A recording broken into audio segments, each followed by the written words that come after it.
well, it's been organised brilliantly by Paula and Catherine from Broadland, and loosely under the Homes for Cathy banner.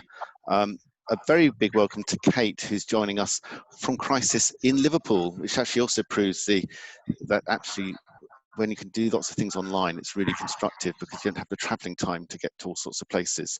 And Kate is the National Housing-led Programmes Lead at Crisis and was seconded to the Liverpool City Region Combined Authority to implement their large-scale Housing First pilot and also to develop a sort of strategic homelessness approach. The purpose of this afternoon, I was trying to work it out when I was still doing a mind map earlier, and I think it's primarily to inform us. I think I'm extremely conscious of my own level of ignorance sometimes, and how I've got lots of snippets, and actually I think it's really useful to have people come and talk to us about what they've actually succeeded in doing. Sharing good practice. As Catherine at Broadland knows, I don't believe in best practice. I think good practice is great, but you've then got to learn how it will fit into your own local circumstances. And most importantly, to discuss and to share ideas and to debate. And hopefully it will feed into other discussions taking place across the county. And of course, in 3 weeks' time, we've got the first meeting of the Strategic Housing Partnership. And it would be good to be able to get some of the thinking that comes out of this afternoon fed into that, and also to go back and just share the conclusions or the discussions this afternoon in our own organisations. There are going to be some questions in the breakout sessions, and I thought I would give you all an opportunity to think about the questions now, so when you end up in the breakout sessions at about 10 to 3, it's not a huge surprise, and you can sort of start straight into it. So the first one is going to be, from what you've heard, what opportunities do you think there might be for a housing-led system with Housing First in Norfolk? The second will be, what are the barriers? And the third one would be, who needs to be involved to take this forward? So we can think about those questions during the course of the next hour and a half or so. I think it'd be really useful. Some housekeeping. You know, it's lovely to share start a meeting without having to tell you where the toilets are, and to warn you about any fire alarms. I did tell Paula if her smoke alarm went off, I wouldn't be leaving my own home. So that's good. We are going to record this, and I hope that's okay for everybody. I'm very conscious that internet across Norfolk can dip in and out, so even those of us who are here may miss 5 or 10 minutes at some point and want to come back and refresh. But we've also had a number of people who've sent apologies that they can't be here this afternoon, and I think it would be really useful if the presentations, particularly in the feedback session at the end, were recorded so we can share those. And we can all share them with our own colleagues. The breakout sessions can't be recorded on Zoom, so you can say whatever you like in that time and know that nobody can quote you authoritatively. We want it to be interactive, and Kate has said that she's happy to be interrupted. I have to say, we were doing a homelessness session for our members last week, and we had a great debate after my 40-minute presentation, which went on. The debate went on for longer than my presentation, but it's really hard work if you're presenting constantly to a computer screen without interruption. So if anyone wants to take pity on Kate or her colleague Catherine, who will be joining us later, Catherine Ashford is the Strategic Communications Project Manager at Crisis. It makes life easier presenting, so don't hold back. As I said, we've had some apologies, and most recently from Daryl Smith at the YMCA, who currently is the Pathways Chair in Norwich, so I know Daryl would like to see that.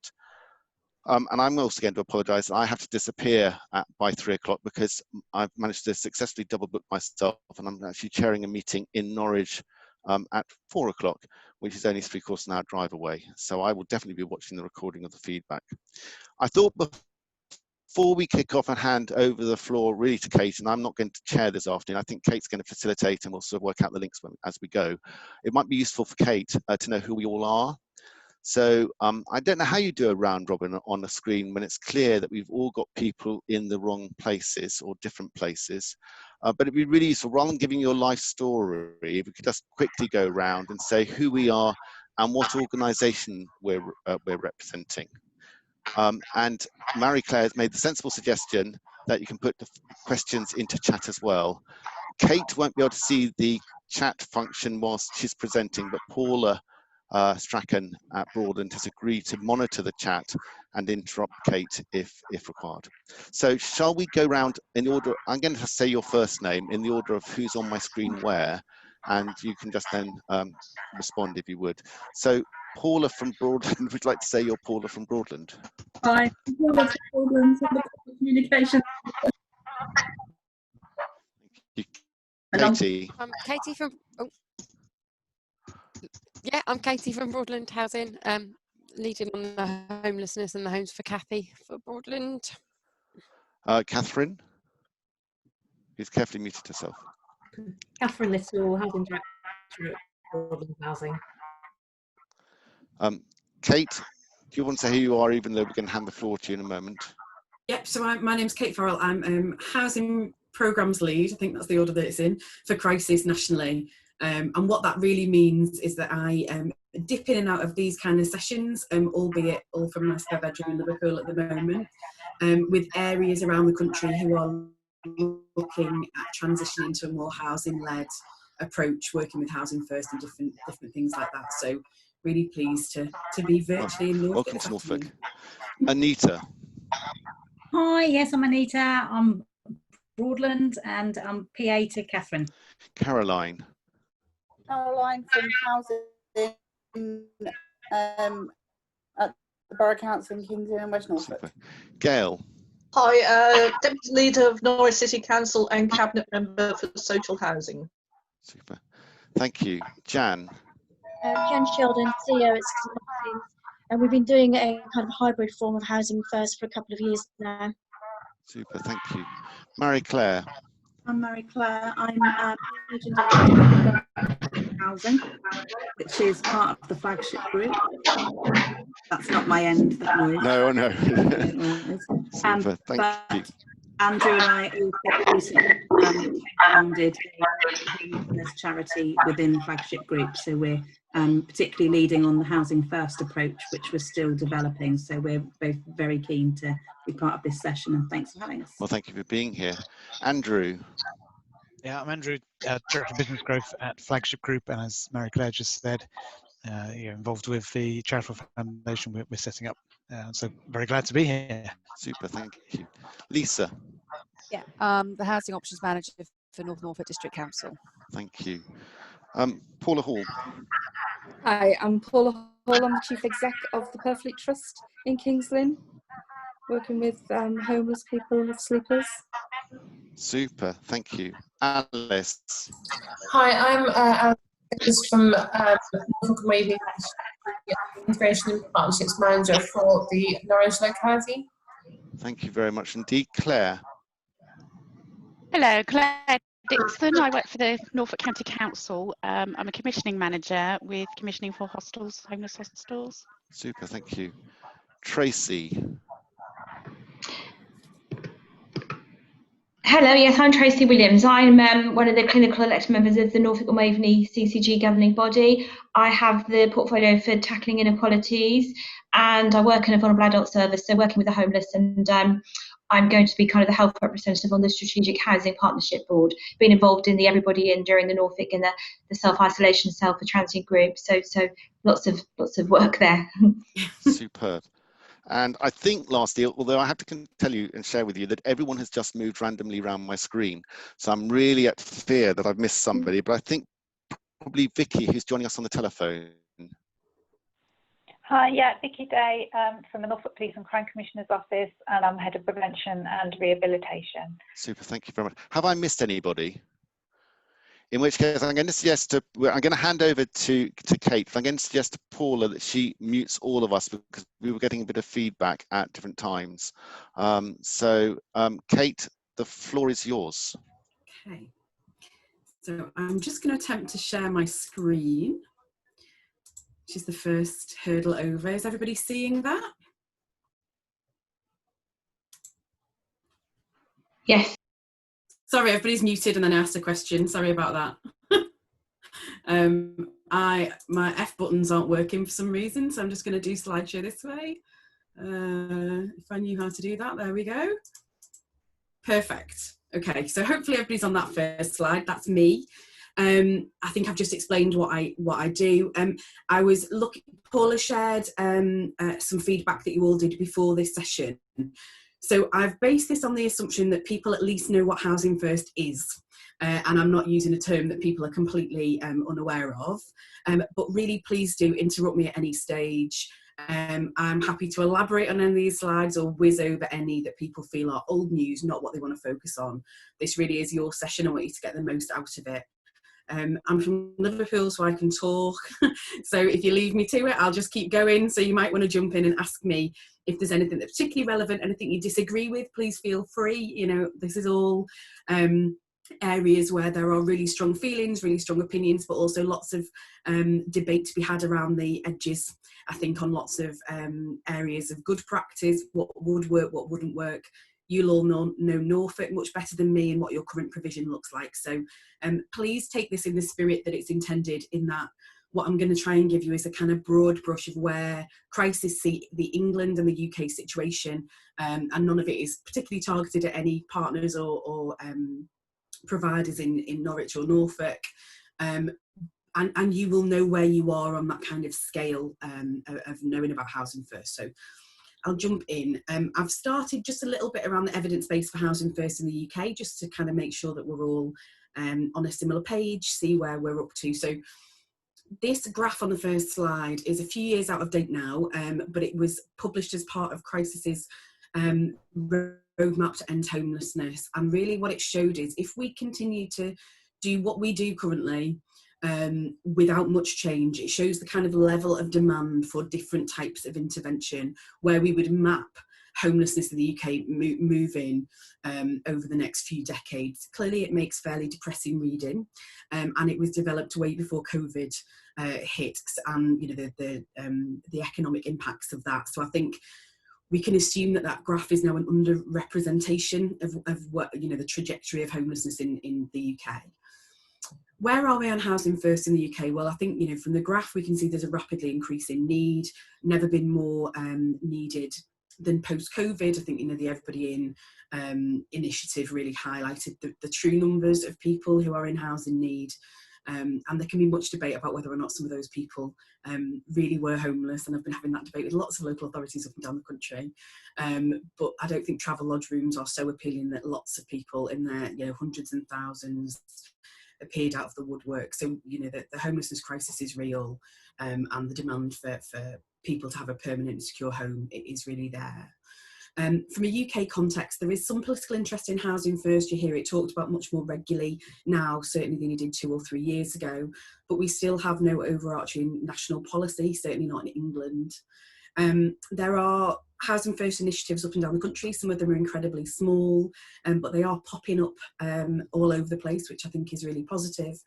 There are 3 large-scale MHCLG funded pilot areas in England, and there's more happening in Scotland and Wales, which I'll move on to in the next slide. What I've written is that there's some concern still from hostel providers, and I think, again, you know, this isn't necessarily in every area, certainly isn't every hostel provider, but it's certainly, you know, the rise of Housing First and the expansion of Housing First causes some concern in people within the current system who have been really wedded to that staircase model. And Housing First, certainly in the UK, is still not seen as our mainstream default approach to ending homelessness. So the home nations, if we compare them, apologies to Northern Ireland, which isn't there because they don't really have a devolved policy on this, partly because they've had no government sitting for quite a long time. But in England, certainly what we've got is no national policy. 3 large-scale pilots funded by MHCLG in the West Midlands, in Greater Manchester and in Liverpool City region. And as Michael said in my introduction, I was seconded over to Liverpool City region, and the joys and grey hairs that brought me. In Scotland, there is a national policy to end homelessness, which means that every local authority needs to have a rapid rehousing plan. Scotland are really at the forefront of rapid rehousing and housing-led approaches as their now default standard national policy. They've got a huge programme of transition, but they talk about it regularly, they talk about it confidently. It is absolutely their approach. Partly that's to do with the HARSAG group that was convened several years ago, was chaired by John Sparks, who's my chief executive at Crisis. They made a number of recommendations to the Scottish Government around best practice and looking at evidence from around the world about how to end homelessness, much of which is based around housing-led intervention, and they were adopted wholeheartedly, which was a massive political win for us as a lobbying organisation, but also for good practice. Sorry, you can hear some sirens in the background. The joys of living quite close to Liverpool City Centre. And Scotland also have a national Housing First Pathfinder programme, so 5 large-scale pilots, really well coordinated, really based on evidence and data, huge amount of sharing of practice and really regular meetups. It's a really inspiring approach that they've taken in Scotland. Wales have got a national commitment to Housing First, which again is very welcome, and they've actually just launched a new accreditation for Housing First services, so they're going down the route of fidelity being very important, and accrediting services fidelity to the models and the principles of Housing First. So speaking about the principles, I couldn't do a Housing First presentation without talking about the principles. You will see from this slide, although some of it's chopped off the bottom of my screen, and if it has on yours, I apologise. Housing First England, which sits within Homeless Link and is joint funded by ourselves and Homeless Link, really are the guardians of those principles for the UK. They're based on the Housing First fidelity principles that came out of North America, probably about 15 to 20 years ago now. And this is, when we talk about Housing First, if what we're talking about doesn't contain these elements, then it isn't Housing First. It might be housing led, but it won't be Housing First. So we'll just whiz through them. Sorry if I am teaching people to suck eggs, but this is kind of the core, so I don't want to miss it in case people haven't heard them. So principle number 1 is that people have a right to a home. Can't be Housing First if we're not providing housing. Flexible support is provided for as long as is needed, and those commissioners amongst you will realise how easy that is to write down and how hard that is to schedule and commission. Housing and support are separated.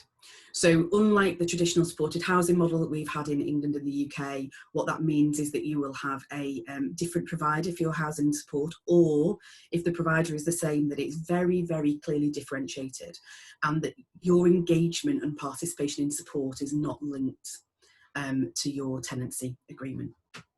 Individuals have choice and control, and that we'll expand on that a little bit further later, but really that is about the service being personalised to every individual.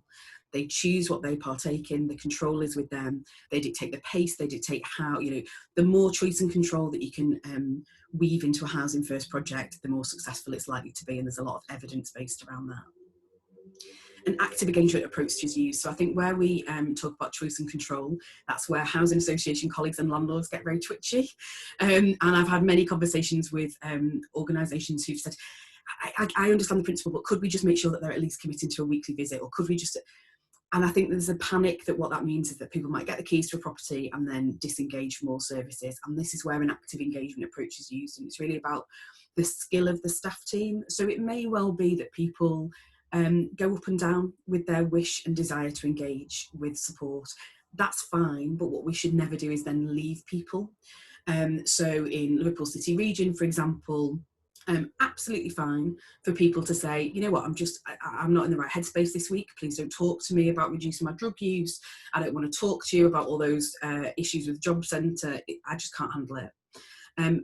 But we would keep in touch. And if what that is a text message, is a quick phone call, is a conversation around how's your cat doing, have you eaten this week, whatever that might be, there is constant engagement and support on offer.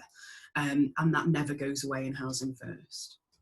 The service is based on people's strengths, goals and aspirations. I think this is really, really important. This is about how we do support. So ultimately what you might do with somebody might feel very similar to the outcomes on a traditional support plan. But where we'll start from is, what do you feel comfortable with and how do we expand on that? It isn't based on what can't you do, what do you need my help with, and that kind of real deficit-based approach. And I think I've worked in the homelessness sector for over 15 years, and I think sometimes you slip into that without even really intending to, because you really want to get to the crux of it. You've got a limited amount of time with people. You want to make sure that you are really helping them address things that are the most kind of pertinent, but actually by doing that, what we do is we lead with very, very deficit-based questions.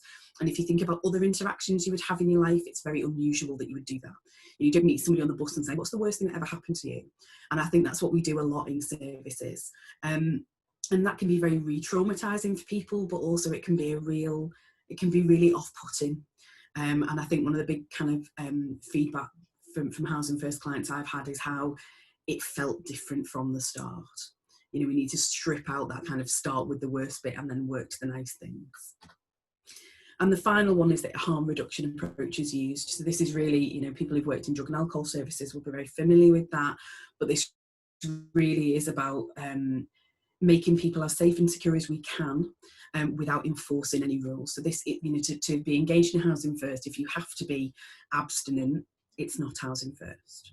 And that can be challenging. It's really challenging for landlords sometimes. There are lots and lots of good practice models around harm reduction, but if it isn't taking a harm reduction approach, then it's not a Housing First project.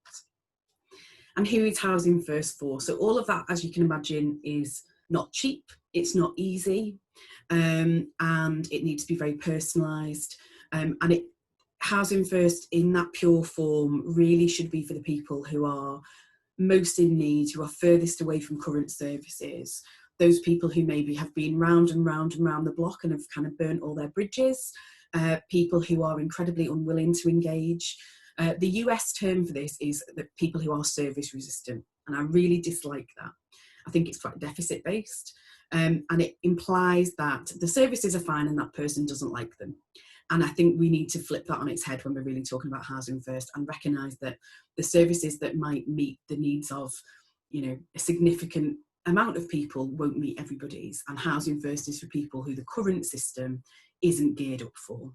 And that's kind of your measure. So this is a Housing First England slide that talks about what that might mean. You know, multiple complex needs, multiple disadvantage of terms that are kind of bandied around. Again, not particularly fond of any of them, but it's hard to find a shorthand for what we're talking about with Housing First. So what do we know? Crisis as an organisation are really passionate about Housing First. We think it is absolutely should be at the core of any evidence-based approach to tackle homelessness and end homelessness. In 2017, we conducted a large-scale feasibility study that focused on the Liverpool City region. As I've said, I'm based in Liverpool, and this was really my first professional role within Crisis, where I spent a lot of time on this. However, prior to that, I had done some work with some organisations in Canada looking at Housing First. And the feasibility study came from, at that point, MHCLG were kind of bandying around the term Housing First. Sajid Javid, who was Minister Secretary of State at that time, had been to Finland and seen some delivery, and they'd approached Crisis and said, would we like to work with them on multiple small Housing First projects across the country? And quite boldly, I think we said no. That Housing First isn't a project. Housing First is a system, and it requires full-scale system change. And if the government of the day were not convinced that there was enough evidence for that, let's create some together. And so that's what this feasibility study did. So it was funded by Crisis, by MHCLG, and by the European Housing First Hub. And it was a large-scale feasibility study to look at what developing a Housing First model within a wider housing-led system would look like in a UK context. It was to develop a model that over time would free up resources, and the model was co-produced with local authorities, frontline professionals, homeless people themselves. It was a huge piece of work. It was costed, so we've got some findings from that look at what that model would cost. And also it was the idea was to design a process for other cities, municipalities across Europe, city regions, you know, multi-local authority areas in the UK to follow. And following that, MHCLG funded the England pilots in 2018. So it was really the start of the kind of large-scale journey to Housing First in England, certainly.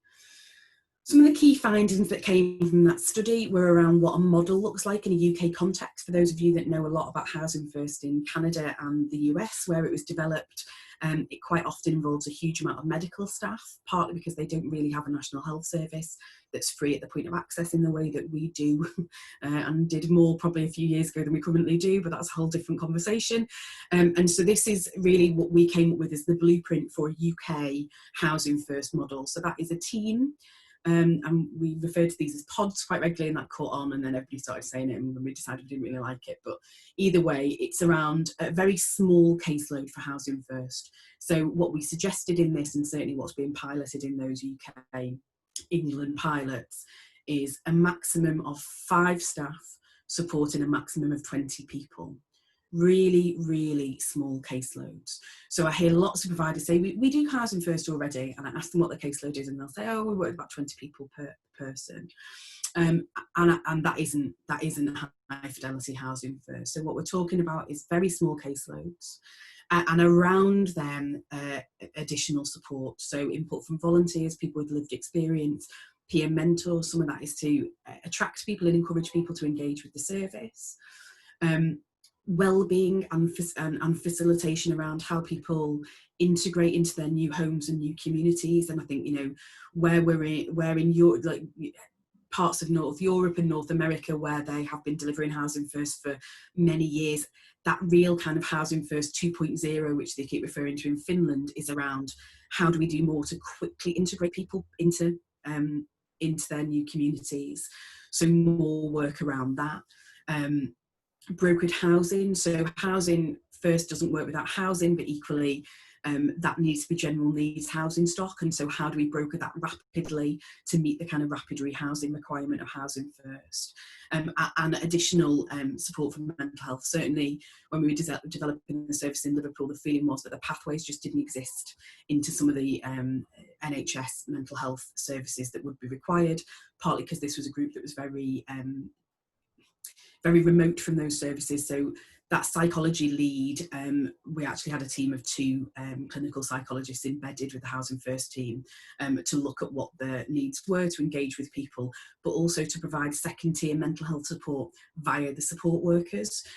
Quite a lot of Housing First is about building trust with individuals, so they're not necessarily going to want to engage with psychiatry, but we can have psychiatry engage with the support workers in order to inform approaches for people who are very, very resistant and very fearful and have had lots of trauma about best approaches. The other thing is prevalence of acquired brain injury and things like that really does require some clinical guidance around good practice. Another key finding with the system, so this diagram is not that easy to decipher, but kind of takes a bit of pondering.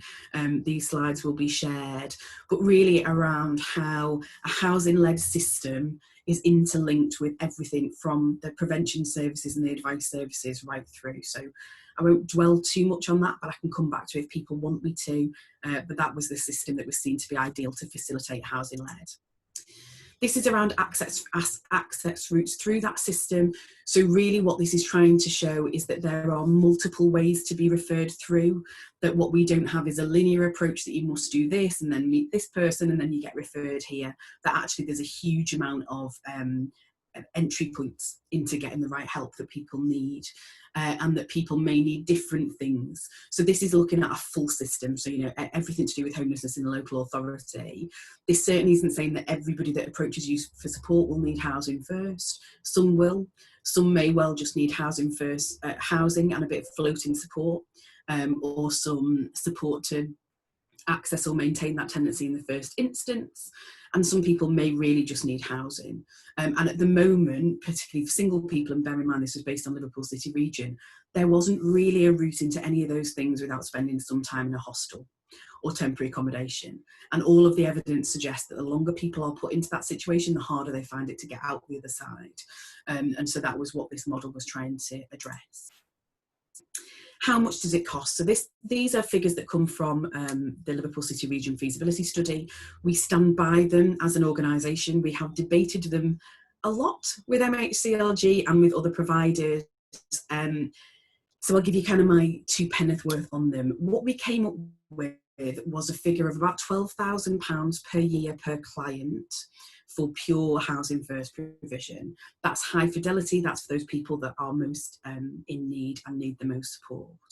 It includes salary and overheads of the core team, and bear in mind that core team involves that second tier mental health support, costs of developing a new housing agency. So this is higher than it would necessarily be in other areas where that already exists. And also a 24/7 on-call system. So what I would say is that's the real maximum, but what it includes is some of the systemic change that needs to happen and some of the infrastructure that needs to exist around a housing first team. If you are measuring the cost of just the delivery teams, it would be lower than that, although it wouldn't be significantly lower. And some of that is around having ring-fence fairly high salaries for the sector. What we absolutely did not want to do, these need to be well-paid generalist posts. So what you've got in lots of hostel models is people earning not much more than the national minimum wage. And for housing first, what we need is staff who are well-trained, well-supported, and well-rewarded for how traumatising some of that work can be. And the built-in support that goes with that to make sure that they're not absorbing lots of vicarious trauma. Some of this is systemic, some of this is about commissioning. People pay the wages they can afford based on the contracts that they win, and I think we can't talk about housing first without talking about ultimately that whole system and what drives the quality that we're looking for. Is the model affordable and cost effective? So bear in mind what I've just said about that £12,000 figure, that actually it's pretty high and it includes all the bells and whistles. Even with that, when we compared that with what had been spent per capita in Liverpool City region, it came out as 3 to 5 times more cost effective. And the reason for that is that paying for things to fail repeatedly is more expensive than paying for something to work well once. We ran various different cashable scenarios, partly to kind of hook the politicians in with how much appetite they had for change, and partly to look at what that kind of future might look like. Did we want to go full-scale reform, or did we want to start a bit smaller? And again, this was intended to be used by other areas. There were areas in Europe where they were very much bought into housing first, areas in other countries where they thought they might get some funding for small chunks. So the scenarios that we ran were either running housing first but retaining some of the existing model of staircase provision for people who had lower support needs. The more ambitious was to replace housing first, to replace much more with housing first and really just remain with a small amount of emergency provision, but really have a housing led by default system. Either one of those models had cashable savings that we could demonstrate. And there is a lot of work behind that I can share, but I didn't want to go into on the slides thinking that we had no accountants, but I'm very happy to share that working now. However, and I think this is the big one, that what we were very clear is that you cannot turn off one system and turn on another one without some form of overlap and some transition and an implementation and phasing period, and that there would be costs to do that right. And really that's what the funding for the national pilots in England was originally badged for.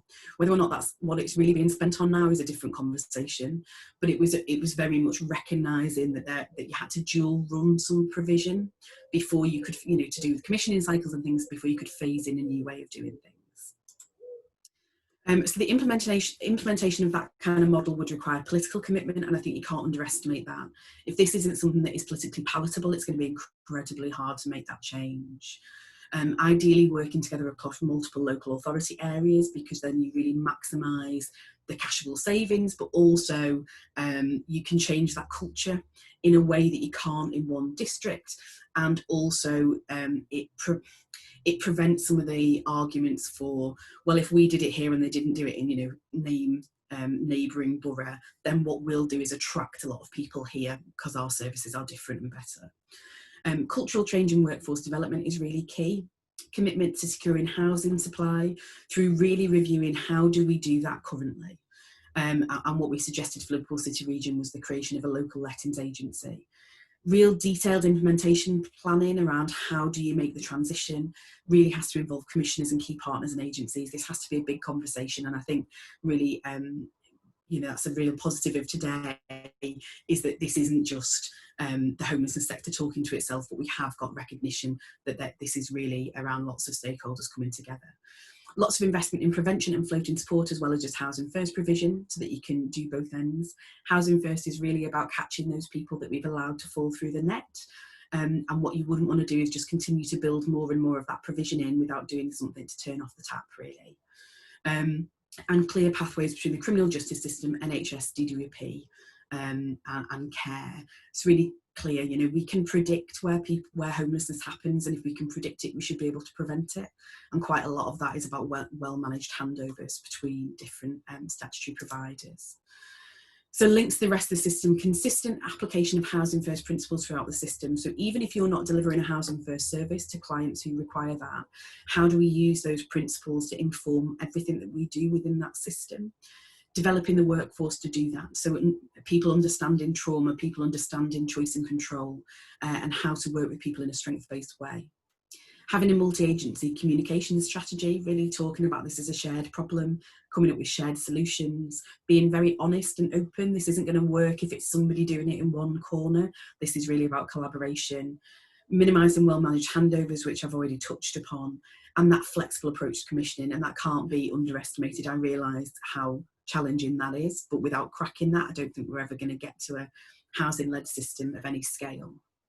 And then some form of local lettings agency or assistance to make sure that there is a rapid response where we identify the housing that's required, minimising that time that the transition takes. We are in the kind of final throes of an Oxfordshire feasibility study, which clearly has been commissioned a couple of years after the one that we did in Liverpool City region. I've been asked to speak about this, and I think it's really pertinent, partly because it's kind of my whole life at the moment. It's very unusual for me to not be dialing into a meeting in Oxfordshire. So nice to kind of jump over to the other side of the country.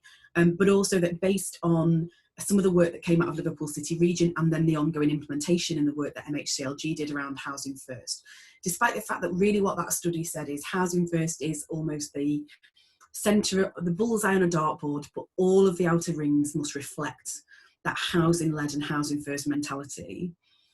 What the civil servants really did was say, okay, that's a programme, X amount of pounds in at the front equals X amount of people housed, please, you know, deliver that.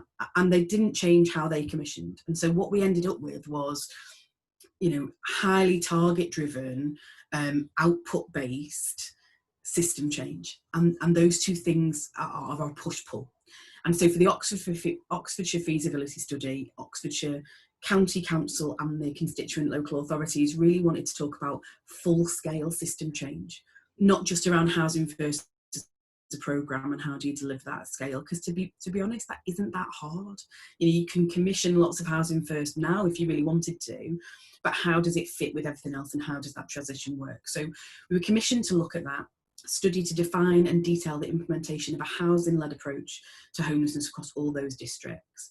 And the outputs were to include details of the projected needs with involvement from people with lived experience. So really speaking to people who'd been through that system, who were still in it, who'd fallen out of it, and say, how could this be different? How could it be better? We did a lot of that in the Liverpool study. There's more than 100 lived experience testimonies in that Liverpool study. And having then had to wear a different hat and try and implement some of those recommendations, I can tell you that quite often, even with, you know, politicians who on the surface are incredibly socialist and should be very keen on Housing First, actually it was that lived experience testimony that got me in the door with some people that I wouldn't have before. So I can't stress enough how important it is to involve people with lived experience. The outputs of this study will look at operational commissioning and cultural changes needed to really transition away from that staircase model, and also be costed and look at potential cost savings. And I guess the question is, why did they commission us that way, and why does Housing First need to be part of a housing-led wider system? And this is kind of that combination of ourselves and Imogen Blood Associates, who we've commissioned for those studies, really came up with this, which is to say that funding isn't that persuasive if it's just an add-on to what is already happening. Landlords and tenants need long-term reassurance, and you need that time for it to pay for itself. You could argue that the England pilots didn't take that into account well enough. They were originally funded for 3 years. That's now been extended, although the money's not been added to. It's just been kind of stretched out, and quite a lot of that is to do with delays at the front end. But really, you know, if this is a transition to a different system, the commitment needs to be there. If what we do is just run Housing First in addition to everything else, hostels will continue to fill up. So you just kind of end up backfilling with more people who eventually would need a Housing First intervention if they fell through the staircase system repeatedly. Housing First needs to be targeted for people with most complex needs for it to be cost effective. So running a pure Housing First model for everybody that ever comes to you for housing advice is going to be really expensive and not the best use of resource. And where we start seeing Housing First type provision with a mixed caseload, so people with different kinds of need, but that actually leads to a larger caseload, and it can dilute some of that real intense work that is needed for Housing First to work. And if Housing First is the only way for people to get housing, then it will be oversubscribed. And I think this is a real biggie. And this is where we need to look at allocations policies and how readily people can access housing through other routes. Certainly, I can speak with a lot of experience in the Liverpool City region, and also from the work that's now happening in Oxfordshire, that actually the percentage of one-bed lets that were going to people who'd experienced homelessness were really quite low in both those areas. And if that continues, then you're going to have an overwhelming demand for Housing First that's going to be very hard to meet. And the final bit, you know, not to be underestimated, is that prevention's key. So linking to the HRA and the whole system being far more geared to preventing homelessness, it's, you know, very much like any clinical model, that if you can prevent it, it is cheaper to fix, it's less damaging in the long term. So how do we make sure that we don't focus on the acute end of treating homelessness through Housing First and forget about those preventative measures that are ultimately going to be key also. Okay. So a real sneak... Kate, sorry, can I just interrupt? Catherine Little's got a question. She said, the model is really interesting, partly because the local authorities haven't traditionally always worked well together. Is it holding together in terms of political will? Well, it's yet to be tested. So what I'm just about to jump onto is an incredible real sneak peek at some of the outputs of those studies. So to caveat this, please don't share this slide further than this group with anything apart from, I should have probably written draft behind it. These are very emerging findings. The report won't be published till late September, and this has yet to be seen by the politicians in Oxfordshire. So you really are getting a sneak peek, but it felt like I could have shared it early next week, but because this session's today, you know, I want to talk to you about some of the themes that are emerging. Political will is usually fine at a theoretical stage, and my experience in the Liverpool City region is that when it comes to actually getting the work done, it's harder.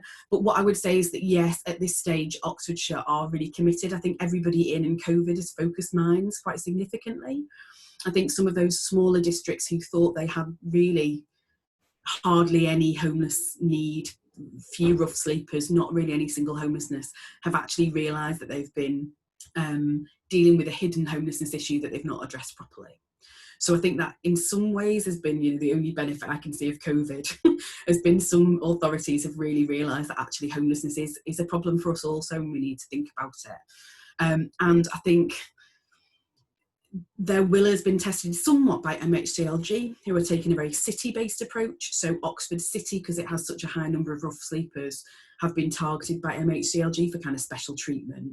And to be honest, MHCLG don't seem massively concerned about a county-wide approach.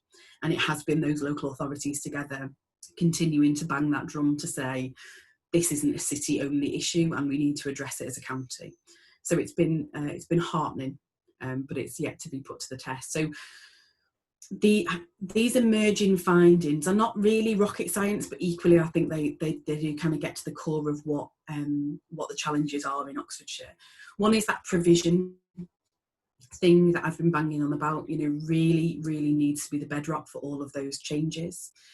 We're recommending that rapid assessment for people who are new or at risk of rough sleeping needs to be really ramped up. And when we say rapid, we mean rapid. We don't mean that option is there for you on a Wednesday or a Friday, and if you happen to become homeless on a Saturday, well then we'll put you on the end of Wednesday's list and hope you can make it. We are recommending that they adopt a by name approach to address those revolving door clients. This is not an Oxfordshire only issue. You know, I'm sure that this will ring true in Norfolk as well. There are people within the system that everybody knows. They know their name, they can tell me their history, but still we haven't got an adequate housing solution for them. And so that by name approach is really taking a case management approach to say, it's not all right that people keep falling off different people's lists and popping up somewhere else like whack-a-mole. We have to grip that this is a person with a housing need and we're continually not housing them, and what can we do to make that better. That there needs to be a review of supported housing provision across all pathways. One of the issues in Oxfordshire, and again not particular just to them, but a peculiarity of their system, is that there are supported housing pathways funded by different local authorities and the county, and then there's a mental health pathway, and they are all operating in a slightly different way, so bringing them together is going to be really key. Talking about changing how support is commissioned and managed, really focusing on people and values and not on processes. I can talk about this a lot if people are interested, but you know, system-wide performance indicators, really looking at quality of how support is received. You know, the number of support plans written as a KPI actually tells us nothing about how likely that person's homelessness is to be ended. And so we have to stop spending money that way. If only MHCLG would listen. But you know, we need to have better ways of measuring what good looks like. To transform perceptions of homelessness through culture change and skills development. And I think this is a really big one. So not just for people working in homelessness, for those interlinked areas, so policing, health, and one of the reasons that I've invited my colleague Catherine to speak a little bit later in this session is to really think about that. How do we talk about it? How do we frame it? How do we encourage the public to care? How do we really garner that movement of support that will be needed to make significant system change? To promote access to good quality tenancy options, which feels like pretty a bit of a no-brainer, but it's not always there for people who, particularly with people with a long history of rough sleeping. They quite often end up with very few options. To bolster supply of housing options for single people, including Housing First. I'm not sure how bedroom tax has affected Norfolk, certainly in a lot of swathes of the north of England where I've worked. What we've got is kind of empty 2-bedroom properties and a massive waiting list for 1-beds. How do we address that? And to strengthen and unify county-wide governance to maximise change. So I think that kind of speaks to your question, Catherine, about, you know, actually, if we say we're doing this together, how do we make sure that's there? How's the governance and the kind of data and monitoring there to support that this is really a county-wide solution? So that's the end of that session. I'm conscious that is a huge amount of talking from me. I'm a tiny bit over on the first half hour. I'm going to jump into a little bit more detail about what I mean by housing-led and with Housing First at its core, but it feels like a good place to shut up and to see if anybody's got anything that they'd like to ask me or any discussion around what we've covered.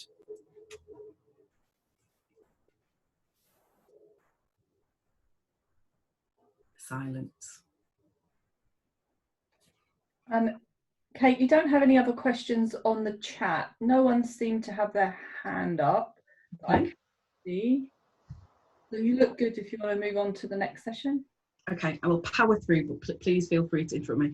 Hope it isn't just that everybody's fallen asleep. So a housing-led system with Housing First at its core. This is where my slides get a bit snazzy. I can't take credit for this. I've got a colleague who's much younger and smarter than me who's done some of these, and I stole them, and they are very jazzy. So this will liven things up a little bit. So housing-led and rapid rehousing. I think it's worth saying that sometimes we interlink those terms. Scotland have very much taken rapid rehousing as their terminology. It's quite US. The US models call housing-led rapid rehousing. We tend to talk more about housing-led because it sits nicer with Housing First, but actually they're both pretty much the same thing. What that means when we say that is a settled home as the first response to homelessness. So the objective of any housing-led or rapid rehousing system is to reduce the total amount of time that people spend as homeless, including in temporary accommodation. And the method should be to ensure that every element is really linked to reducing that time. Nice cue there that Lucy's developed. So preventing people joining that queue, which is your early intervention, your prevention focus. Increasing rehousing activity for those in the queue. So access supply, but making sure those people get housed as quickly as is possible. And then ensuring that people don't rejoin the queue once they're housed. So that's the kind of revolving door approach that I've been talking about, particularly by name list addresses that, but any kind of case management discipline should address that. So for better sustainment. So housing-led and housing first. So housing-led or rapid rehousing approaches to ending homelessness just mean trying to get somebody their own home as quickly as possible. It's a bit of a recap of the previous slide. Minimising the amount of time spent in temporary accommodation and minimise the number of moves, and I think that's really key. Those two things together are what make a really effective housing-led system. There are areas where housing supply is more plentiful, where people say, oh, our average stay in hostels, you know, about 3 months. So it's really like not that much of a problem. But actually, if you've been in a night, if you've rough slept, if you've been in a sit-up, if you've been in a night shelter and a hostel within 3 months, that's still quite a traumatic process to go through as somebody. And how do we minimise that before? So minimise the moves before somebody's into a permanent home. And housing first is a form of housing-led solution, but all housing-led solutions aren't housing first. And I think, you know, that can feel like semantics, but particularly where we're having conversations with commissioners around funding levels and salary levels and how much services cost, I think it's a really key definition to kind of maintain. So housing-led means the best way to understand it is to look at those housing first principles, and I think that's what I'm going to kind of flit onto in my next few slides. Housing-led adopts those same principles, but the difference is one of degree. Housing first services are targeted at a specific cohort. I've used the analogy around the kind of bullseye on a dartboard. I never know if that really means anything to anybody apart from somebody who grew up watching Bullseye every Sunday night, but it's to me what that means is it's the kind of most concentrated form of a housing-led intervention, but all of them share the same traits. And housing-led is a whole system approach as well as a way of working with individuals. And this little, which is blatantly stolen from Scotland, who are doing brilliant PR around this. So the Scotland Pathfinder uses this little speedometer, and I find that really helpful. So it's about turning up or turning down the dial around how intense the support would be in that housing-led system, depending on how much people need, housing first being the kind of platinum level of support. What being housing-led isn't. So just getting people off the streets into hostels or shelters. This slide was written before everybody in was a thing, but I think, you know, that's really pertinent right now. You know, that isn't the end of being housing-led. If I hear one more area tell me that they took a rapid rehousing approach to ending people's homelessness during everybody in, and it's like, well, the government sent you a letter that gave you a couple of days deadline, and actually quite a lot of those people there's no further plan for. You know, in lots of areas I realise that's been incredibly challenging, and there's a huge amount of work going on, but I think it would be it'd be unfair to say that that was rapid rehousing in its purest form.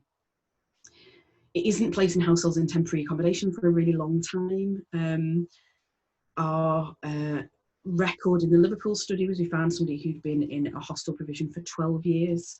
To my knowledge, in Oxford, the longest we found is 9, but it's still not that great. You know, people who make that one move, don't really cause any trouble, and then just stay there forevermore. Housing people quickly without consideration of tenancy sustainment. So you know, I've had this conversation multiple times where people think that housing first is dumping somebody in a house and leaving them, giving them no support, and then expecting that to work. It really isn't that. And if it was that, it would be terrible, and it wouldn't have the sustainment rates that it does.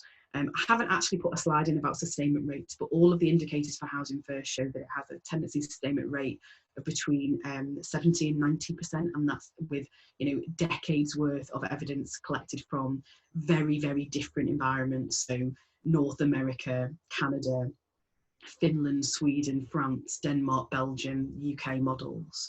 It seems to be really consistent. In the Liverpool study, what we found was that there, you know, even with patchy data, and there was much discussion about whether or not we could assume that people that vanished off the face of the earth had just bought themselves a lovely house and got a dog. But the sustainment rate of tenancies for a 12-month period post-hostel was 40%. So if you compare that to a housing first model, it really is quite stark. Housing-led isn't erecting rigid barriers to affordable housing based on past behaviour, and I think this is really key to when we talk about allocations policies and exclusions. Housing-led isn't using a treatment first, tenancy ready or staircase approach. I've spoken to lots of housing first providers who say there's an assessment to see if somebody's ready for housing first and then they come to our housing first programme. And I think, you know, there's questions around really, is that housing first or housing led model if there are stages that come before. Housing led isn't treating all single homeless people as if they have support needs. They won't all, but people that are going through housing first should have significant support needs, otherwise you are spending money on people in a way that is not going to be cost effective. And housing led certainly isn't just for local authorities to implement, so that'll be a big relief to those local authorities on the call. I don't think any local authority or combination of local authorities can really move to a housing led system without significant investment and engagement with interlinked professionals with the existing homelessness sector, and really with a movement being created around it. And I think sometimes that's quite hard, particularly for local authorities where sometimes that stakeholder engagement can be quite stressful. There can be lots of different views and opinions, and how do you bring everybody on that journey with you is a really, really big question. And again, another reason why I thought having some of the framing work involved in today's session would be really useful. This is another one on Lucy's slide. So no surprise people get confused between housing led and housing first. They've got a lot in common. If you want to understand housing led, understanding housing first is the best place to start. And that's talking again about these principles. So I've put them up again, kind of against that traditional staircase model. I realise that every area doesn't have a model that looks exactly like the staircase on the right, but I think if what we talk about is, could we point to examples where regularly people go straight from having nowhere to live to being in a permanent home? If that isn't the default, and if that isn't what we're aiming for with almost everybody, then we're not housing led yet. So those housing first principles I've kind of talked through earlier in the presentation. I've pulled a few of them out with some kind of further discussion points because they're all really important, but some of them are very much geared towards how you deliver the service. From looking at the attendance list here, I thought that was maybe less helpful than talking about some of the systemic issues. Can I just check whether or not that's right? Would it be more useful to look at wider system stuff rather than, because I can talk a lot about what, you know, really good quality housing first looks like, you know, what your team might look like, what their day-to-day would be. Third, more on the idea of what do we need to think about as a wider system. Does that feel right? That feels right to me. Does anybody want to disagree with me? Andrew's got his thumb up. Ooh. Good. Sorry, Paul. No. I was just saying Andrew's got thumbs up and so's Catherine, so I think that's a good approach. Excellent. Go for it. So, disclaimer, I'm not pulling out the only housing first principles that I think are important. I think they're all equally important. They're like children, they need to be loved and cared for in exactly the same way. However, from a systems thinking point of view, housing as a human right is one that really needs some consideration. And so what I've done is I've dropped some bullet points in that really we can just talk around. But these are the thorny ones. These are the ones in Liverpool City region that were really tough. They were the hard sell. They're the ones that people say, yes, I'm very on board with housing first. And then when you really dig under what some of these principles mean, people start looking a little bit less comfortable. And they're the ones that I've pulled out. So housing as a human right is around everybody deserving housing. I've been to cabinet meetings that shall remain nameless where I've had questions thrown at me like, yeah, that's fine, but if somebody's been in prison, we shouldn't be giving them first choice. I don't want any more drug users in my ward. You know, I don't want my daughter to have to live next to, you know, insert stereotype. And I think that if we can't address those kind of challenges, we're never going to get to a housing-led system. And my question, and I've got it as the bottom bullet point, is if housing isn't the option, what is the answer? You know, we have to be able to address, and it's quite uncomfortable to have this conversation, but we have to be able to address this idea that as a society, do we think that the answer should be, oh, well, there's nowhere for you? And if we're not comfortable with that, then we have to look at housing led. So I think that's a real big one under housing as a human right. Another one under that is that nobody needs to prove that they're housing ready, and I think that's a really difficult one. It's hard baked into the current system, this idea of tenancy ready, housing ready. You know, I'm still having multiple conversations with people where they say, oh, we don't think that that person's ready yet. He thinks he is, but we don't think he's ready. And that's really around power and control not being with that individual. We as professionals decide that they are absolutely not ready. What I will say as a caveat to that is there are probably some clinical reasons why that might be, we might need to take away somebody's choice if we think that they're really going to harm themselves. But as far as having somewhere warm and dry to live, it's few and far between that there would be a clinical need to remove that option from somebody. We need to accept that people might need different types and levels of support at different times, and that shouldn't be inherently linked to your housing. So that's a big one with this, around the idea that what your housing need is and what your support need is need to be addressed separately and discussed separately. And that is really difficult in the current system of how the funding flows. Moves should be minimised. So again, this idea that temporary housing, lots and lots and lots of projects that tell you that the housing led, and then they say our maximum stay is 12 months or our maximum stay is 18 months or 2 years, and we really need to look at that. We shouldn't be designing that into a housing led system. About people having choice in where and how they live, and again I think this is really challenging around choice-based letting systems. We talk about choice a lot, but really how much choice do people have? Some of that's about stock and it's very difficult, but people need to have as much truth as they possibly can. People need multiple chances with the right support. So I think we've got lots of housing allocation systems that say, yep, everybody can choose, people can have what they want. Not if we know you and you've already made a mistake. And there's a case at the moment that I've been kind of drawn into where it's around somebody's behaviour from 10 years ago. And if that is still allowed within your system, it is going to be a barrier to it being housing led. And the final point really, what is the option if it's not housing? Because if we're not going to have a housing led system and what we've got is a system that's driven by people being housing ready, what if we never get to the stage where we think some people are housing ready? Where do they live? Choice and control for service users, and I think this goes really closely with the previous point. So people in the most difficult circumstances often have the fewest choices, and that's not unique to housing, but it's something in our system that we need to look at and we need to address it, giving us wider choice as possible. Quite often with people who've been institutionalised for a long time, have been in and out of the homelessness system, quite often have had really traumatic lives, childhoods, all kinds of really bad experiences. They're not used to being given any choice and control, and good housing first delivery really addresses that with people around saying that no, you do have a right to have an opinion. And that can be hard, particularly for a housing options scheme or something. If you're trying to give people lots of choice and control and you constantly ask them questions and they say, I don't know, or I don't care, or anywhere, that's really difficult. And how do we draw out what people really need? And there's a skill to that we need to train staff on. Choices are personal and will be formed by experiences, both good and bad. So I think there's a lot of judgment put on people's choices. One of the things with housing first and housing led is that people can choose things because it's right for them, and it doesn't necessarily need to be what we think is best for them. And I think quite often the system does that. So what's important might really be linked to people's previous life experiences. I've worked with many people who have been absolutely adamant that they would not accept a property with a ground floor or a ground floor flat because of previous experiences, but that's quite often not.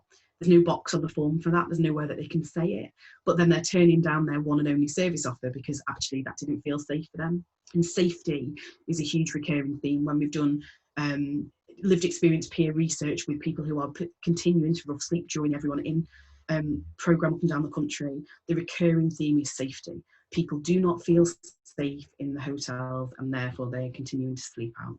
They don't feel safe being with other people, they trust themselves, they want to be removed and separate.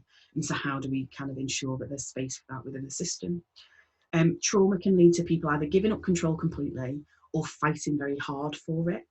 And I've worked with housing first tenants who've said, I'm not going to move into that house unless it's got a green door. And that might feel really unreasonable, but equally, what's it to us? It's a pot of paint. So if that's going to make the difference, do it. And what that quite often is a test of whether or not somebody would flex for them, but also whether or not they do have any power. And for people who've had that really taken away from them for their life, that can make a big difference, and that can be the start of that assertive approach to engaging with support in a harm reduction way. Small choices can make huge differences, like I've just talked about, colour of furniture, providing as much choice for people as they can. You or I would not like to move somewhere and have absolutely no choice. And money and power and all those things give you choice, but how much can we build into the system? Because if, to be honest, it costs the same to get a green kettle as a blue kettle or a silver kettle, why does it matter? Let people choose. Personalisation can be really difficult. So all those things are a bit of a pain. Because if what we've got is a load of floor property or a load of first floor properties, and we've got somebody that really wants fourth floor property, it can be really difficult. It can mean they wait longer. But actually, if we at least allow them to make that decision, it can really pay off. It doesn't mean that all choices and options are available to people, because again, this is a conversation that I've had multiple times, saying, oh well, this is all well and good, we have this in Liverpool City region, but everybody's going to pick, and people then say, insert area that's really nice and leafy, and actually nobody picked that. The councillors or the commissioning leads or the heads of housing thought that certain areas would be desirable to people, but that isn't actually what they wanted. But also it's about having adult to adult conversations with people. It's not assuming that they will pick something we can't provide and then not allowing that conversation to continue. You can ask a question and have the choice then be something that you can't say yes to, and that's all right. And I think that can be really difficult in a system where time's limited. So we've been having lots of conversations with housing options teams at the moment to say, well, we never really ask anybody that, because what if they said something that we didn't then have? Well, that's okay, say you've not got it, or say that will take longer. So do you want that more than you want to move quickly? And if we're able to have those adult to adult dialogues, then people feel more in control of their own journey and are likely to engage much better. Because what we can't do is prevent that revolving door if people continually disengage. And how do we make sure that we prevent that where possible? Another one that I think is really tricky and really difficult systemically is that separation of housing and support. So it's absolutely critical to have high fidelity housing first, but it's difficult to commission. It feels scary for the landlord because they are faced with potentially a tenant who might decide they don't want any help at all. What I can say is that all of the evidence that we've got, that we've collected from those, if it's a high quality housing first project, people don't disengage with the support because the support is provided in a way that meets the needs of those individuals and that those relationships are strong. And if it does happen, it happens for short bursts of time, and safety can still be maintained. So with people that were having a period of disengagement, good practice would be to at least try and make contact once a day. If that doesn't happen, there would then be a protocol to turn up on somebody's doorstep to go and hang out at the place that we know that they might hang out at. So actually, as a landlord, you tend to have more information about a housing first tenant than you would about anybody else that you are housing. Often people in temporary housing end up with lease rights or choice, so this particularly where people end up long-term hostel residents and things like that, constantly on lease agreements or other kinds of tenancies where basically it's not their name above the door, but actually, if I get into a huge row with my partner and slam some doors and do some swearing, I'm not going to lose my house over it. But if somebody's in temporary shared accommodation, that happens really regularly. And we should sort of expect that behaviour from people who've been traumatised and had difficult lives and are living cheek to jowl with other people who are in that circumstance. And as much as housing providers try as hard as they can to reduce eviction and things, when you are trying to deal with multiple people and protect all of them and keep them all safe, you ultimately end up having to penalise that kind of behaviour sometimes. Certainly where we've done research on this in different areas, some of the examples of that can be really, really severe. And quite often, you read it and you think, well, there's no way that was in that provider's policy. But if the person on shift that day at the end of a 10 or 12 hour shift who's dealt with really difficult things had the power to make it happen, then that's somebody's life impacted really dramatically. So how do we design that out? How do we reduce that? Compliance versus choice. So what you get is quite a lot of people, when you ask them what they want, they'll say what they know that you can give them. And that's around those better adult to adult conversations. There's a real skill for staff around how do you get to proper choice and not just compliance.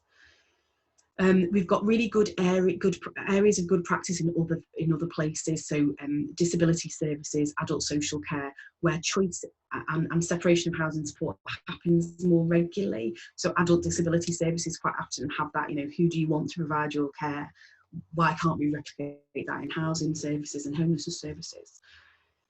Separation of housing support allows people to put down roots in a community, because just because I might need weekly visits, daily visits, it doesn't matter, this will still be my home. So I can get involved with that local activity, I can get to know my neighbours, I can build relationships, and that's better for everybody all around.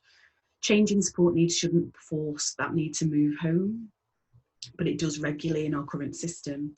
We would end up spending less money on buildings and more money on people, and this is one of the big sellers for me.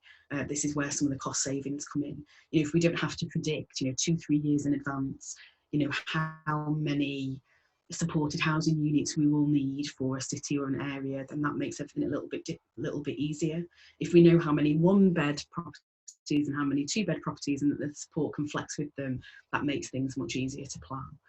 And creates a more versatile housing market and stock profile. You know, if what we do is default general needs housing, then actually it means that you can flex around that easier.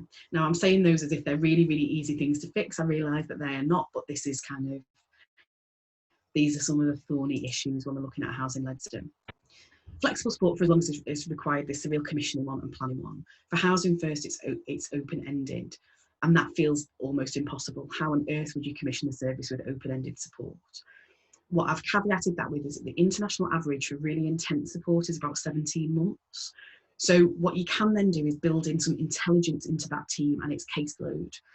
You can assume, and this is the kind of way that we did forecasting in the programme that I was responsible for, that you could have a kind of almost 100% turnover within an 18-month period. But what you can't do is guarantee that that will happen. So you can schedule kind of how many people you think a service will support in the long term, but you've got to be able to flex that as and when, and commissioning needs to be flexible enough to do that. Having as much flexibility in shifting support between teams is really important. So where you've got consortiums and people working together, how do we make sure that referral routes aren't so rigid that, well, that guy is, you know, your client and therefore he's your problem? How do we make sure that we can be more flexible? Ability to rapidly step up and step down is needed. So in that model that I described earlier, the 5th person in that team of support is a team leader. The idea being that they could be a senior caseworker, so they could take on additional cases or add capacity for the frontline staff as and when is needed. I think what we've got a lot at the moment is managers who don't do casework, and that we don't really value casework in the way that we value contract work and contract management, and it's how do we make sure they've got those flexible roles. New commissioning models linked to system outcomes rather than individual outcomes will need to be required, because lots of these things are hard to predict, and therefore you need to look at averages.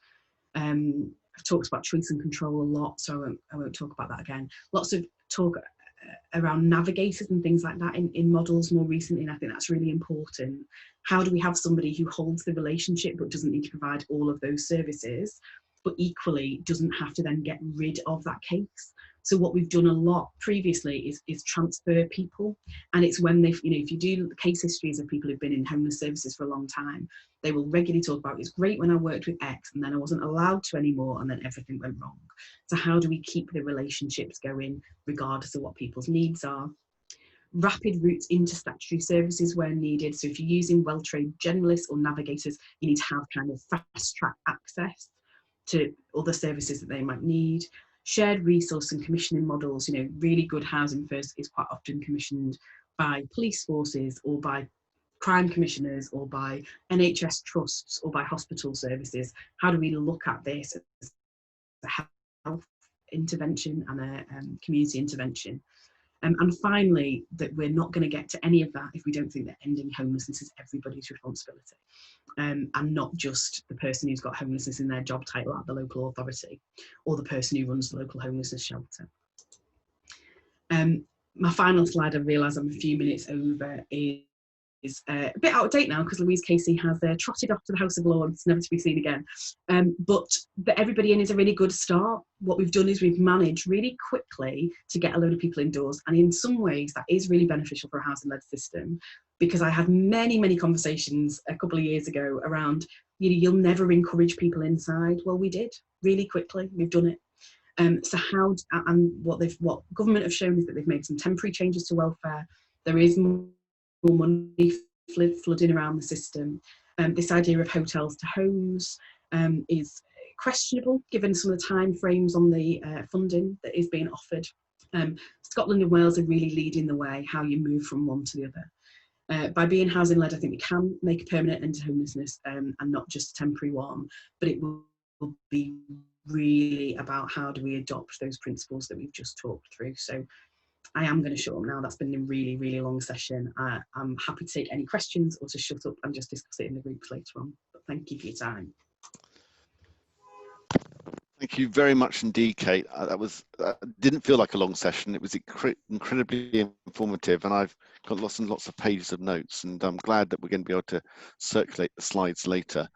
We did promise everybody a break about now, and so I think unless anyone's got any urgent questions, we'll take a maximum 10-minute break, if that's all right, and then we'll come back and we'll hear from Catherine Ashford for 20-25 minutes before going into breakout groups. I'm sure everyone's got lots of comments, questions, thoughts, and I think the breakout groups would be really useful. Kate, are you able to stop sharing your screen so I can see everyone's there? Hang on. Stop share there. Super. We haven't lost anyone. That's always really encouraging and refreshing news. So we'll take a quick 5 or 10 minute break. We'll no later than 12:30 we'll start again. So if people want to take a comfort break, get themselves another drink or whatever, stay on the line, and you can just chat away for 5 or 10 minutes if you just feel quite comfortable where you are now. So thank you very much indeed, Kate.